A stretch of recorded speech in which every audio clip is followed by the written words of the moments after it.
पाकिस्तान का मैनचेस्टर। मैं आज मौजूद हूँ फैसलाबाद में। हमारे आज के मेहमान है यहाँ की एक दिलचस्प शख्सियत, कौमी असेंबली में कायदे हिज़्ब इख्तिलाफ राजा रियाज। उनसे पूछेंगे वो सवालात जो आपके जहनों में हैं। आइए उनसे मिलते हैं।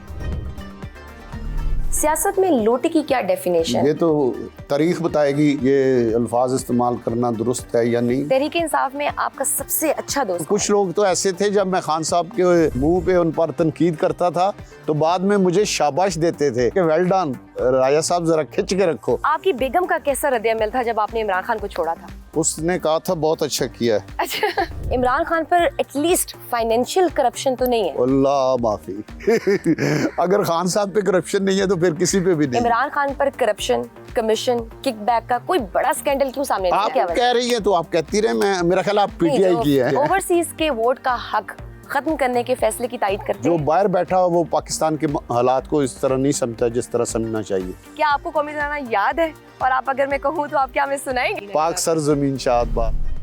अस्सलाम वालेकुम जी, क्या हाल है? बिल्कुल ठीक ठाक। Welcome to Faisalabad. Thank you, बहुत शुक्रिया। आए फैसलाबाद की सियासत कैसी जा रही है? फैसलाबाद की सियासत जबरदस्त है।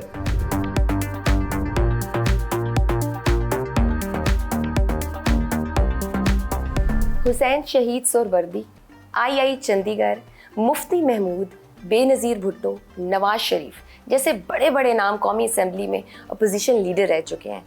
राजा रियाज को बतौर अपोजिशन लीडर कैसे याद रखा जाना चाहिए? देखिए, मेरा अपोजिशन लीडर बनना जो है ना, वो ना तो मैं किसी पार्टी का कायद हूँ, ना मेरी कोई अपनी सियासी जमात है। मैं तो तरीक़े इंसाफ में था और तरीक़े इंसाफ के टिकट पे इलेक्ट हुआ था। लेकिन हमारे खान साहब से जब मैं इलेक्ट हुआ उसके तकरीबन 1.5 साल बाद ही इख्तलाफात शुरू हो गए थे। खान साहब की जो पॉलिसियाँ थी, जिस तरह वो हुकूमत चला रहे थे, जिस तरह उन्होंने बुज़दार को चीफ मिनिस्टर बनाया, जिस तरह गोगी पंजाब की हुकूमत चला रही थी, तो उस वजह से हमारे बहुत से इख्तलाफात थे। और उसके बाद जब उन्होंने जहांगीर तरीन साहब पे मुकदमा दर्ज कराया तो उस वक़्त फिर मैंने बिल्कुल उनसे अपने आप को अलहदा कर लिया और हमने कहा कि खान साहब, हम आपकी पॉलिसियों के साथ नहीं चल सकते। उसके बाद ऐसा इत्तफाक हुआ कि खान साहब के ख़िलाफ़ अदम एतमाद हुआ, जिसमें हमने तो खान साहब के ख़िलाफ़ किसी जगह वोट नहीं दिया और वो अदम एतमाद कामयाब हुआ। उसके बाद इमरान खान साहब ने कहा जी कि मैंने तो असम्बली में नहीं बैठना। तो हमारे जो ग्रुप के लोग थे उन्होंने सब ने कहा कि हमने असम्बली में बैठना है। तो उस वजह से फिर क्योंकि खान साहब असम्बली में ना बैठे, हमारा फ़ैसला था कि असम्बली में बैठना है। तो जो असम्बली में बैठने वाले लोग थे उनमें सब ने मुतफ़िक़ा तौर पर मुझे अपोजिशन लीडर सेलेक्ट किया। मैं उनका मशकूर भी हूँ। और फिर उस वक़्त से मैं तकरीबन 1 साल हो गया अपोजिशन लीडर हूँ और हमारा ग्रुप अभी भी अपोजिशन में बैठा हुआ है। कल भी वज़ीर-ए-आज़म साहब ने परसों जब इत्तेमाद का वोट लिया है तो हमने वोट कास्ट नहीं किया उनके हक़ में, हम अपोजिशन के बेंचों पे खामोशी से बैठे रहे हैं। तो ये मेरा अपोजिशन लीडर खान साहब के असम्बली में ना आने की वजह से मैं अपोजिशन लीडर बनाऊं। अगर वो असेंबली में आ जाते, आजकल वो उनके लोग भी स्पीकर की मिन्नतें कर रहे हैं, वो ख़ुद भी मिन्नतें कर रहे हैं, अदालतों में भी जा रहे हैं कि हमें असेंबली में जाने दें। तो इससे ये साबित हुआ कि हमारा असेंबली में जाने वाला फ़ैसला दुरुस्त था और ख़ान साहब का असेंबली में ना जाने वाला फ़ैसला गलत था। और आज वो उस गलत फ़ैसले की वजह से पछता रहे हैं कि हमसे बहुत बड़ी गलती हुई। इसके बाद उन्होंने सूबाई हुकूमतें तोड़ी, वो भी उनकी गलती थी। और बतौर अपोजिशन लीडर ये खान साहब की एक गलती थी जिसकी वजह से मैं अपोजिशन लीडर बना। अपोजिशन लीडर को तो एक तरह से वज़ीर-ए-आज़म इन वेटिंग समझा जाता है। आपके लिए तो आइंदा इलेक्शन में एमएनए बनना भी थोड़ा मुश्किल नहीं हो गया? देखिए, मैं अभी तो तरीक़े इंसाफ के टिकट पे हूँ। जब मैं इससे रिटायर होऊंगा, ये असेंबली टूटेगी, उसके बाद मैं आज़ाद हूँ और मैंने तरीक़े इंसाफ का ना टिकट लेना है ना उन्होंने टिकट देना है। तो उसके बाद मैं ख़ुद फ़ैसला करूँगा कि मैंने किस जमात से इलेक्शन लड़ना है और उसके तहत मैं इंशाल्लाह इलेक्शन लड़ूँगा। उसके बाद ये फ़ैसला होगा कि मैं इलेक्ट होता हूँ या नहीं। ये अवाम ने फ़ैसला करना है, जो भी वो फ़ैसला करेंगे मुझे कबूल होगा। तहरीके इंसाफ की तरफ से एमएनए है, अपोजिशन लीडर है, अगले इंतखाबात में मुस्लिम लीग नून की टिकट की ख्वाहिश भी रखते हैं। कुछ अजीब सा नहीं लगता? नहीं, मेरा तो तरीक़े इंसाफ से इख्तलाफ हो गया था और वो इख्तलाफ 2.5-3 साल पहले आपने जहांगीर तरीन के साथ मैं हर जगह खड़ा होता था, आपने भी देखा होगा। अब मैं अपोजिशन लीडर हूँ और उसके बाद जब मैं रिटायर हो जाऊँ तो मैं कोई नया फ़ैसला कर सकता हूँ, इस पर मेरे पे कोई पाबंदी नहीं है। आपके वाले से एक बात मंसूब है कि आपने कहा कि मुझे अब नून लीग वाले पहचानते भी नहीं हैं। क्या ये बात दुरुस्त है?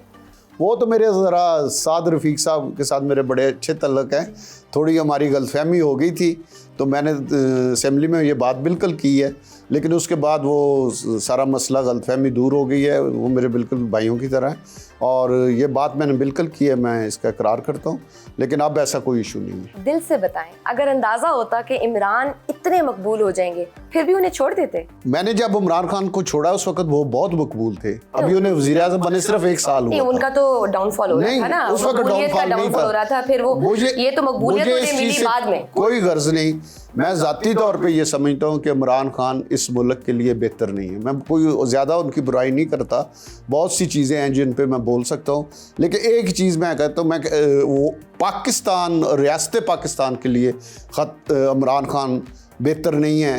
वो परफॉर्मेंस नहीं दे सकते जो मुल्क के लिए चाहिए, उसको उनकी नालायकी कह लें या उनमें अहलियत ना होना कह लें या तजर्बा ना होना कह लें, लेकिन पाकिस्तान के लिए खान साहब कोई बेहतरी नहीं कर सकते, ये मेरा मान। कुछ खबरें आई कि आपने इमरान खान साहब से राब्ते करने की भी कोशिश की, उसमें कितनी सदाकत है? सवाल ही नहीं पैदा होता, पागल हूँ मैं खान साहब से राब्ता कर। मैं ज़हनी तौर पे ये समझता हूँ कि वो पाकिस्तान के हक पे नहीं है, इसलिए मैं उनसे राब्ता नहीं करूँगा। एक वक्त था कि आप आसिफ अली जरदारी के यार थे, वो लाहौर आए तो वो राजा रियाज के घर ही आते थे, तो पीपल्स पार्टी की तरफ वापस जाने की कोई गुंजाइश है? पीपल्स पार्टी मेरी अपनी जमात है, मैं 35 साल उसमें रहा हूँ। आसिफ जरदारी साहब मेरे बड़े भाई भी हैं, लीडर भी हैं, मैं उनका बड़ा एहतराम करता हूँ, वो मेरा बड़ा एहतराम करते हैं, हमारा एहतराम का रिश्ता आज भी कायम है। पार्टी में जाने या ना जाने का फैसला जो है वो इस सीट से मैं रिटायर होने के बाद करूँगा कि मैंने क्या करना। तो उनसे इख्तलाफात की वजह क्या थी आसिफ अली जरदारी साहब से? नहीं, उनसे कोई इख्तलाफ नहीं था। उस वक़्त एक गलती हो गई थी कि इमरान खान ने जो नारे लगाए थे कि मैं इस तरह नौकरी 1 करोड़ नौकरी दूंगा, 50 लाख घर दूंगा, पाकिस्तान को बदल दूंगा, पाकिस्तान के जो सारे मामलात हैं मईशत को दुरुस्त कर दूंगा, लोन उतार दूंगा, पाकिस्तान आज़ाद हो जाएगा। तो हम भी जिस तरह कौम पूरी उनके झूठे नारों पे आ गई, मैं भी उस नारों में आ गया, लेकिन अब तो सारी हकीकत खुल के सामने आ चुकी है कि वो कुछ डिलीवर नहीं कर सके। तो ये मेरी एक गलती थी जिसको मैं तस्लीम करता हूँ। आसिफ अली जरदारी साहब कहते हैं कि मेरी ख्वाहिश है, मेरा ख्वाब है कि मैं अपनी ज़िंदगी में बिलावल भुट्टो को वज़ीर-ए-आज़म बनता देखना चाहता हूँ, तो क्या आप उनकी कोई हेल्प करना चाहेंगे इस मामले में? अगर किसी जगह उन्होंने समझा कि मेरी हेल्प की ज़रूरत है तो बिल्कुल। बिलावल भुट्टो बेनज़ीर भुट्टो का बेटा है। बेनज़ीर भुट्टो ज़ाती तौर पे मुझे बहुत इज़्ज़त देती थी, इस घर में भी आई हुई हैं, वो भी तशरीफ़ लाई थी। तो अगर मेरी ज़ात की वजह से जरदारी साहब का कोई ख्वाब पूरा होता है तो मैं जिस लायक हूँ मैं उसके लिए हाज़िर हूँ। अगर आसिफ अली जरदारी आपको पंजाब में MNA की सीट पे इलेक्शन लड़ने का कहें तो क्या आप एग्री करेंगे? मैंने आपको बताया ना कि अभी ये मैं रिटायर होऊंगा, जब इलेक्शन आएंगे, ये असम्बलियाँ ख़त्म होगी तो फिर मैं फ़ैसला करूंगा कि मैंने क्या करना। अभी मैं कहना कुछ केवल वक्त है, लेकिन मैंने आपको बता दिया कि आसिफ जरदारी साहब मेरे लिए एहतराम की जगह पे हैं। आप बतौर अपोजिशन लीडर वज़ीर ख़ारजा के बैरून ममालिक के दौरों को कहाँ रेट करते हैं? मेरा ख्याल है बिलावल की जो कारकर्दगी है बहुत अच्छी है और बिलावल ने बहुत अच्छा परफॉर्मेंस दी है एज ए वज़ीर ख़ारजा। सब लोग इस्लामाबाद में जो भी लोग मिलते हैं, जो बाहर के लोग भी मिलते हैं, सब तारीफ़ करते हैं, बहुत अच्छी परफॉर्मेंस है और बहुत अच्छे तरीके से वज़ारत ख़ारजा को चला रहे हैं। सियासत में लोटे की क्या डेफिनेशन है और क्या ऐसी इस्तिलाहात का इस्तेमाल करना दुरुस्त है? देखिए, ये एक लफ्ज़ निकला है, अब ये तो तारीख़ बताएगी कि ये अल्फाज इस्तेमाल करना दुरुस्त है या नहीं, ये तो तारीख़ बताएगी। ज़ाती तौर पे देखें, किसी के इख्तलाफ होने या किसी की नाराज़गी या किसी का अपनी लीडरशिप से इख्तलाफ करना, ये तो जमहूरियत का हुस्न है, लेकिन बदकिस्मती से पाकिस्तान में इसको लोटे का नाम दे दिया गया है। तो वो ठीक है, जिस तरह लोग मुनासिब समझते करें, हमें तो कोई इतराज़ नहीं है। हम लेंगे एक छोटी सी ब्रेक, देखते रहिए बाकमाल।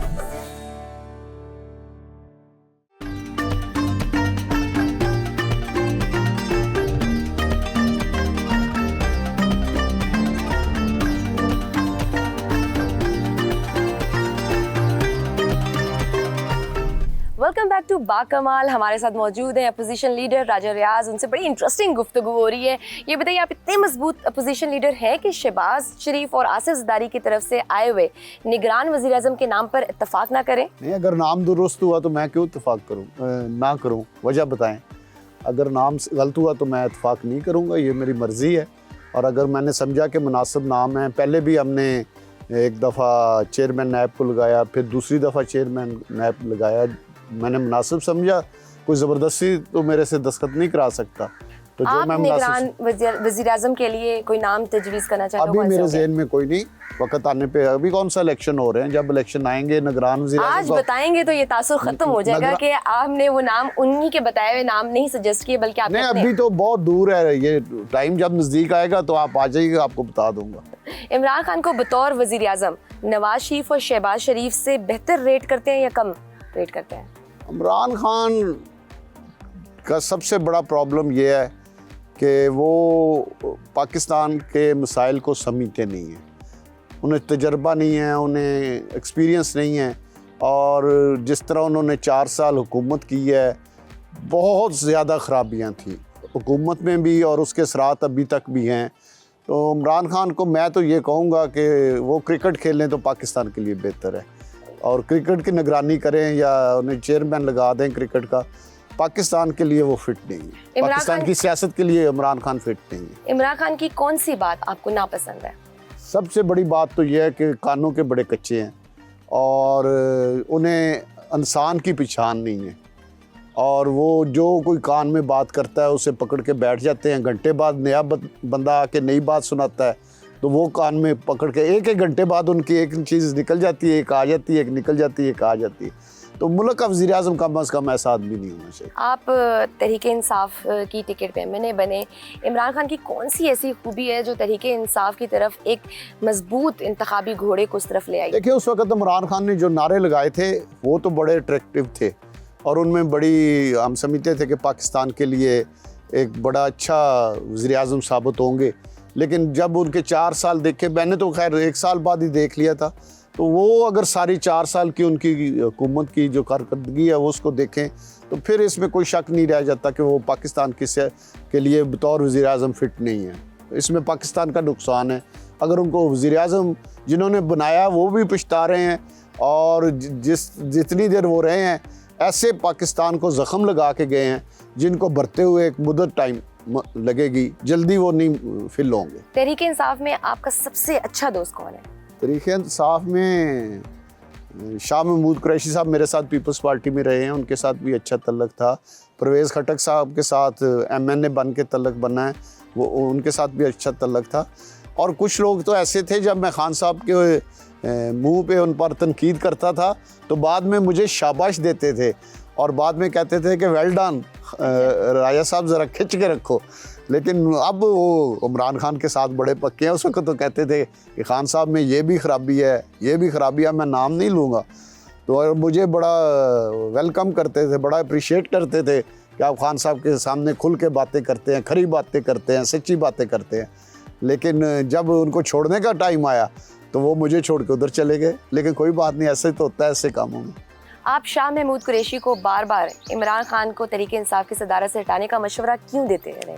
मैं तो पाकिस्तान के लिए देता हूँ कि पाकिस्तान एक ऐसे आदमी से बच जाए जो पाकिस्तान के लिए बेहतर नहीं है।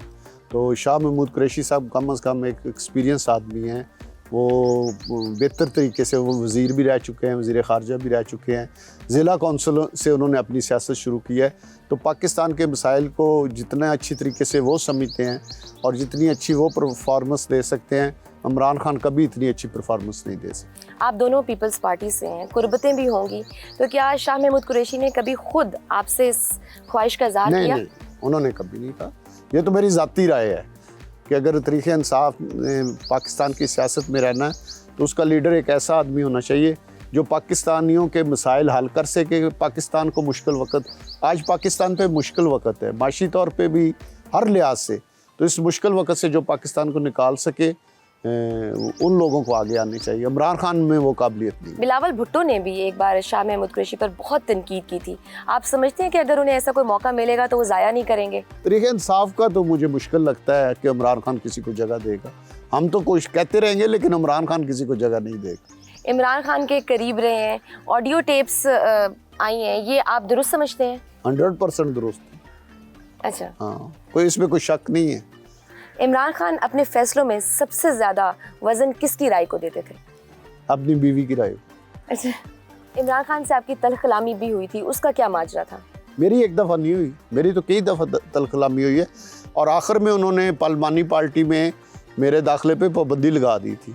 और तल्ख कलामी की सिर्फ एक वजह थी कि खान साहब की गलत पॉलिसियाँ, जिस तरह मुल्क को चला रहे थे, जिस तरह वजारतें चल रही थी। मैंने उन्हें कहा था कि ये लोग आपको छोड़ के भाग जाएंगे। वो लोग उन्हें छोड़ के भाग गए हैं और आज मुल्क में नहीं है। खान साहब आज उनका रास्ता देख रहे हैं, वो खान साहब को कहीं नज़र नहीं आ रहे। वो लोग उस वक़्त हर रोज़ 2.5 घंटे की प्रेस कॉन्फ्रेंस करते थे खान साहब की हुकूमत में। और मैंने उन्हें खान साहब को कहा था ये बंदा आपको छोड़ के भाग जाएगा, और वो भाग गया। जैसे ही हुकूमत ख़त्म हुई, सबसे पहले जो पंजाब में परफॉर्मेंस से आप सेटिस्फाई नहीं थे? बिल्कुल नहीं था, वफाक में भी नहीं सेटिस्फाई था और पंजाब में तो बिल्कुल ही नहीं था। राजा रियाज अगर वज़ीर आला पंजाब होते तो क्या वो उस्मान बुज़दार से ज़्यादा अच्छा परफॉर्म कर लेते?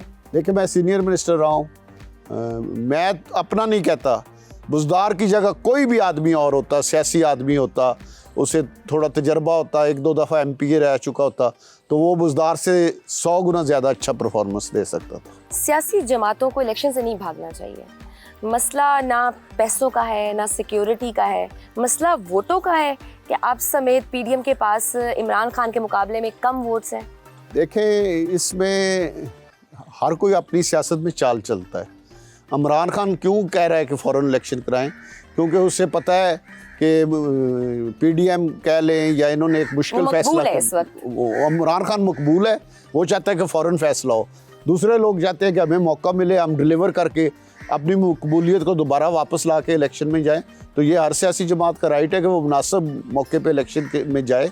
तो मेरा ख्याल में पाकिस्तान इस वक्त, चले आप ये ना, मैं आपसे एग्री करता हूँ कि पैसों का इशू नहीं है, लेकिन ये तो कहना बजा होगा कि पाकिस्तान इस वक्त सख्त माशी मुश्किलात में है और पाकिस्तान में महंगाई है, पाकिस्तान में माशी हालात बहुत ख़राब हैं, कर्ज़ा पाकिस्तान पे बहुत ज़्यादा है और आम आदमी के मसाइल जो हैं, ज़िंदगी गुजारना मुश्किल है, अपने बच्चों का पेट पालना मुश्किल है। लेकिन इस तरह की पॉलिटिकल अनस्टेबिलिटी तो इसको मजीद ख़राब ही करेगी ना, बेहतर तो नहीं करेगी। नहीं, आपका ख्याल है ख़राब करेगी, PDM का ख्याल है, मेरा नहीं।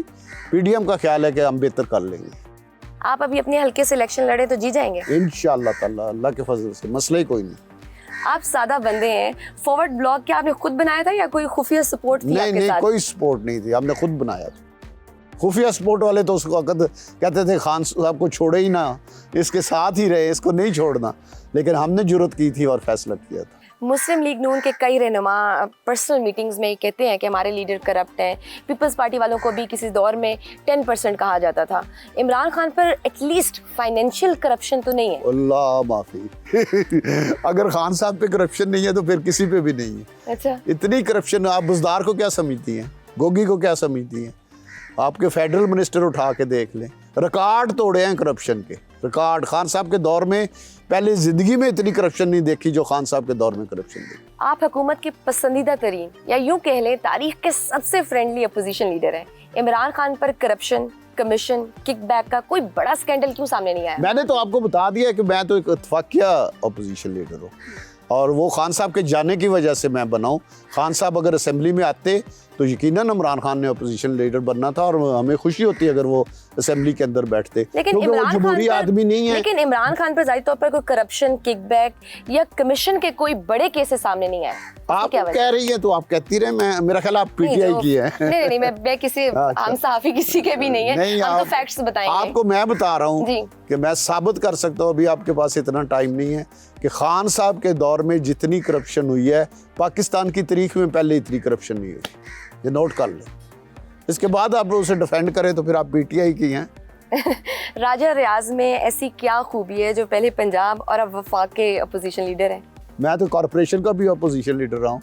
अपोजिशन लीडर को मेरी किस्मत में लिखा हुआ है। अच्छा। और मैंने अपनी सियासत में बहुत ज़्यादा अपोजिशन गुजारी हुई है, बहुत कम वक्त इक़्तिदार में गुजारा है। आपने आज तक कितने हुकूमती इक़दामात पर अपोजिशन का नुक्ता नज़र पेश किया? मुझे सबसे बड़ा इख्तलाफ ये है बतौर अपोजिशन लीडर हुकूमत से, जो मौजूदा हुकूमत है, कि आम आदमी के लिए डिलीवर नहीं हो पा रहा। महंगाई बढ़ रही है, बेरोज़गारी बढ़ रही है, बिज़नेस नहीं चल रहा। ये चीज़ें सबसे पहले, बिजली लोगों को मिलनी चाहिए, गैस मिलनी चाहिए, ये चीज़ें जो जिस तरह डिलीवर होनी चाहिए थी उस तरह डिलीवर नहीं हो रही और आम आदमी, गरीब आदमी बड़ी मुश्किल से वक्त गुजार रहा है। ओवरसीज़ के वोट का हक ख़त्म करने के फैसले की तायद करते हैं? मैं समझता हूँ कि जो बंदा पाकिस्तान में हो उसको वोट का हक सूरत होना चाहिए। जो बाहर बैठा हो वो पाकिस्तान के हालात को इस तरह नहीं समझता जिस तरह समझना चाहिए, तो उससे कोई गलत फैसला भी हो सकता है। तो जो पाकिस्तान में रहता है, पाकिस्तान के मसाइल समझता है, उसको वोट का हक होना चाहिए। परवेज़ इलाही की पीटीआई में शमूलियत से पार्टी को क्या फ़ायदा हुआ है या नुकसान हुआ है? बड़ी मुबारक की जगह है खान साहब को कि उनके बकौल, मेरे बकौल नहीं, उनके बकौल पाकिस्तान का सबसे बड़ा डाकू खान साहब की पार्टी पूरे पाकिस्तान का सदर है। खान साहब को मुबारक हो।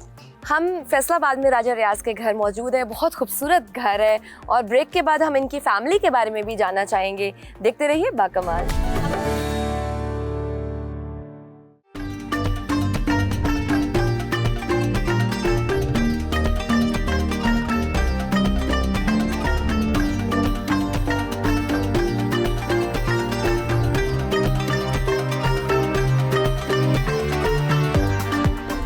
Welcome back to Bakamaal. ये बताइए कि आपके कितने बच्चे हैं और क्या करते हैं? ये मेरे 2 बेटे हैं, 2 बेटियां हैं, 3 की शादी हुई है, 1 बेटी की अभी शादी नहीं हुई। आपकी शादी कहाँ हुई और कैसे हुई? Love marriage? मेरी अरेंज मैरिज थी और फैमिली में ही हुई है। अच्छा, तो आपकी बेगम का कैसा रद्द-ए-अमल था जब आपने इमरान खान को छोड़ा था? उसने कहा था बहुत अच्छा किया है। अच्छा। और मुझे अप्रिशिएट किया था इस बात। वैसे ऑन अ लाइटर नोट, आपने बहुत से सियासतदानों की तरह कोई खुफिया शादी तो नहीं कर रखी थी? नहीं, ऐसी कोई बात नहीं। अच्छा, बचपन में क्या आप लाइक तालिब इल्म थे? कितनी आपने एजुकेशन ली हुई है? मेरी बीए एजुकेशन है और दरमियाने दर्जे का स्टूडेंट था। अच्छा। शुरू से मुझे पॉलिटिक्स का शौक था, शुरू से। हमें बचपन में स्कूल में कौमी तराना पढ़ाया जाता था, लेकिन अब ये ट्रेंड खत्म हो गया है। नहीं, उस वक्त हमारे स्कूल में हर रोज सुबह। हाँ जी, लेकिन अब अनफॉर्चुनेटली बहुत से स्कूलों में नहीं पढ़ाया जाता। क्या आपको कौमी तराना याद है? और आप अगर मैं कहूँ तो आप क्या हमें सुनाएंगे? इस वक्त सारा तो नहीं सुना सकता, लेकिन स्कूल में हम हर रोज हमारी सुबह पीटी होती थी और उसमें कौमी तराना जरूर पढ़ा जाता था। कोई 2-3 लाइनें, पहली 2-3? पाक सर जमीन शाद बाद। ठीक है, आपका कारोबार क्या है? मैं बेसिकली तो जिम्मेदार हूँ। अच्छा। और थोड़े बहुत छोटे मोटे कारोबार हैं। पेपर मिल है, एक तरह पावरलूम फैसलाबाद में बहुत ज़्यादा है, वो कारोबार है, लेकिन बुनियादी तौर पे मैं जिम्मेदार हूँ। महाना कितना कमा लेते हैं? बस अल्लाह का शुक्र है, फर्स्ट क्लास में। टैक्स देते हैं आप? फर्स्ट क्लास टैक्स में सिर्फ सेल टैक्स महीने का 6-7 लाख रुपए देता हूँ एक महीने का। कौमी असेंबली की कैंटीन पर बिरयानी की प्लेट और चाय के कप की क्या रेट है, क्या कीमत है? मुझे कभी इत्तेफाक नहीं हुआ। अपोजिशन लीडर के इख्तियारात तो बहुत हैं, मराद क्या क्या हैं? कोई ख़ास मराद नहीं है, तकरीबन आम एमएनए वाली तनख्वाह है, और उसके अलावा घर भी मैंने नहीं लिया, लॉजेस में ही रहता हूँ, तो कोई मराद ऐसी नहीं है जो स्पेशल हो। बतौर मेंबर कौमी असेंबली आपकी कितनी तनख्वाह है और सालाना टीएडी कितना हो जाता है? टीएडीए ये 170 के करीब हो जाता है। मुल्क के लिए क्या करना चाहते हैं? मैं शायद कुछ कर ना सकूं, लेकिन मेरी ख्वाहिश ज़रूर है कि मुल्क में एक ऐसी क़यादत आए जो आम आदमी, गरीब आदमी को रिलीफ दे और उनके मसाइल कम करे और वो अपने बच्चों के साथ खुशहाली से रह सके। आपके गेट के बाहर मैंने देखा एक पोस्टर जिसमें था राजा रियाज मुस्लिम लीग नून। क्या आप अपने वोटर्स को अपने हलके में बता दिया है कि आप अगला इलेक्शन नून लीग की तरफ से लड़ेंगे? नहीं, यहाँ पे फैसलाबाद में मरियम बीबी तशरीफ लाई थी और वर्कर्स ने खुद ही मेरे पोस्टर उनके साथ बनवा दिए थे, क्योंकि वो फैसलाबाद तशरीफ लाई थी तो उस वक्त ये पोस्टर बने थे। मैं अपना फैसला इंशाल्लाह जब रिटायर होऊंगा फिर ही करूँगा। पाकिस्तान के बुनियादी मसाइल की वजह किसे समझते हैं? कोई एक नहीं जिम्मेदार, बहुत से लोग हैं, लेकिन फाइनल टच जो दिया है वो इमरान खान ने दिया है। पाकिस्तानी अवाम बहुत ज़्यादा मायूसी का शिकार है, उनमें ये मायूसी कैसे ख़त्म की जाए? वो इस वक्त मायूस हैं क्योंकि काफ़ी देर से कोई डिलीवर नहीं कर पा रहा और इस वजह से पार्टियों से भी तंग हैं, मायूस हैं। अल्लाह करे कोई ऐसा सियासतदान आए जो मुल्क को इस मुश्किल वक्त से निकाले और मायूस लोगों को एक आस दिलाए, उनकी मायूसी को दूर करे और पाकिस्तान के मसाइल को हल करे। अच्छा, बाज़ दफ़ा ऐसे होता है कि आपके पेरेंट्स या आपके फादर का पॉलिटिकल एफिलिएशन और तरह होती है और जो बच्चे होते हैं वो किसी और तरफ इंटरेस्टेड होते हैं। जैसे हमारे घर में भी यही तफरीक है कि मेरे फादर किसी और पार्टी को सपोर्ट करेंगे तो मेरा भाई किसी और को। मेरे वाले साहब मुस्लिम लीग नून के जनरल सेक्रेटरी रहे हैं। राइट, तो आपकी फैमिली में आपके बेटे स्पेशली आपके बच्चे वो कौन सी पार्टी को ज़्यादा सपोर्ट करते हैं, और कभी उन्होंने कहा है कि कुछ ऐसा कि आप बाबा ये क्या कर रहे हैं इस तरह से? नहीं, ऐसी कोई बात नहीं है, सब मेरे साथ हैं और आने वाले वक्त में वो जो मर्जी फैसला करे मुझे उस पर कोई इतराज़ नहीं, लेकिन जब तक मैं सियासत तो कर रहा हूँ तो जो मेरा फैसला होगा वही सबका फैसला है। आपके मेरे ख्याल से बेटे भी आ गए, ये फ़ायदा होता है घर में इंटरव्यू करने का कि आपकी फैमिली से भी मुलाकात हो जाती है। मेरा बेटा है जी, राजा दानियाल है। अच्छा, कैसे हैं आप? बिल्कुल ठीक ठाक, आप खैरियत से? ठीक है जी, बिल्कुल ठीक ठाक। क्या करते हैं? By profession I am lawyer जी, तो फैसलाबाद प्रैक्टिस कर रहा हूँ। अच्छा, तो आपका अपने फादर के साथ किस तरह का रिलेशन है? स्ट्रिक्ट है? नहीं, बिल्कुल भी नहीं जी, वेरी केयरिंग और बिल्कुल स्ट्रिक्ट भी नहीं जी, वेरी फ्रेंडली जी। किस बात पे डांटते हैं? गुस्सा तो कुछ माँ बाप का होता है, कुछ पॉइंट्स होते हैं जिस पे गुस्सा आ ही जाता है। एक ये अगर पंक्चुअलिटी पे होता है बहुत ज़्यादा फोकस जी, अच्छा, मेनली उसी पे ज़्यादा गुस्सा डांटना उसी पे पड़ जाता कि अगर आप लेट हो जाएं लेट हो कहीं। जी। अच्छा, तो फिर तो काफ़ी डिसिप्लिन्ड होंगे। बिल्कुल discipline, he himself is a very disciplined person जी, तो ही मेक श्योर कि everyone around him is also very disciplined जी। तो are you interested in politics too? जी बिल्कुल जी, बिल्कुल। अच्छा, तो आपकी क्या एफिलिएशंस हैं? मेरी एफिलिएशन इनके साथ ही है जी, अच्छा। और it runs in the blood जी। मेरे वालिद साहब भी, मेरे दादा भी जी, तो I am also interested in politics. आपका कोई प्लान है आने का? इंशाल्लाह लेटर इन लाइफ जी, not now, later in life. Sir, आप सपोर्ट करेंगे इनके इस जी आइडिया को? बिल्कुल, मैं इनके साथ हूँ, जो भी अच्छा। फैसला करे मैं इनके साथ। अच्छा, आपने कभी फोर्स नहीं किया बच्चों को कि ये बनना है ये नहीं बनना? नहीं, कोई ऐसी बात जिनकी जॉब उनकी जो मर्जी हो। जो मर्जी करे। चलिए, आप अपना जो काम कर रहे थे हमने कहा थोड़ा सा आपसे थोड़ी गपशप लगा ले। Thank you so much. खाने में आपको क्या पसंद है? मुझे तो दाल पसंद है, आपको भी खिलाते हैं। अच्छा, राइट। ये बताइए कि आप क्या लेगेसी छोड़कर जाना चाहेंगे कि आप बाद में दुनिया को किस चीज़ से याद रखें? मैं तो यही कहता हूँ कि अवाम की खिदमत हो, ज़्यादा से ज़्यादा हो, उनके मसाइल हल हों और लोगों की परेशानियाँ कम हों। मेरे हल्के के लोगों के लिए कोशिश करता हूँ कि उनके मसाइल कम हों, उनके जो परेशानियाँ वो दूर हों। तो मेरी यही ख्वाहिश है कि एक अच्छे नाम से लोग मुझे याद करें। आप अपने बच्चों की तरबियत के वक्त किस चीज़ का ज़्यादा ख्याल रखते हैं, किस चीज़ के बारे में ज़्यादा पर्टिकुलर हैं और सख्त हैं? मेरी ये ख्वाहिश होती है कि काम में दिलचस्पी लें, अपना काम जो है उसमें भरपूर तरीके से, अच्छे तरीके से उसमें दिल लगा के काम करें। और बड़े बेटे से, वो वकील है, बैरिस्टर है, तो मेरी ख्वाहिश होती है कि लोगों के साथ अच्छा रवैया रखे, अच्छा बिहेवियर रखे। तो आपके लिए इजी है लोग, आप जो अवाम है यहाँ पे आपके हल्के के लोग हैं, are you easy to access? लोग आपको आसानी से एनी access कर टाइम सकते हैं? एवरीवेयर। जैसे आप आई हैं उस वक्त मैं बाहर बैठा हुआ, ओपन है सब कुछ, जो मर्जी जब मर्जी आए उसकी खिदमत होती है। तो कभी ऐसे हुआ कि कुछ बहुत ही अजीब सिफारिश करनी पड़ी? नहीं, मैं जो गलत काम समझूं, नशे वालों की मैं सिफारिश नहीं करता, डाकू चोर जो है उनकी मैं सिफारिश नहीं करता। मेरा असूल है जो काम जायज़ हो, जो किसी के साथ ज़्यादती हो रही हो उसकी भरपूर करता हूँ।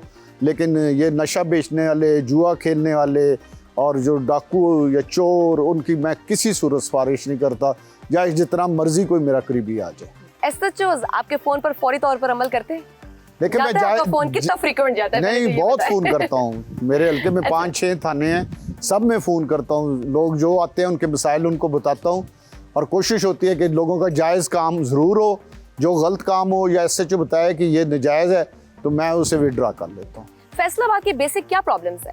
फैसलाबाद में सबसे बड़ा प्रॉब्लम सीवरेज का है, क्योंकि ये शहर जो है ये दरमियान में से इसकी हाइट कम है, साइडों से ये ऊंचा है, तो इस तरह का ये शहर का नक्शा है। तो इसमें सीवरेज सिस्टम और पीने का पानी, ये हमारे शहर के दो बहुत बड़े मसले हैं जो मैंने अपने हल्के में काफ़ी हद तक हल करा लिए हैं। आप ये नहीं कह सकते कि 100% हल हो गए हैं, लेकिन अल्लाह के फजल से 80% के करीब मसले ये मैंने हल करा लिए।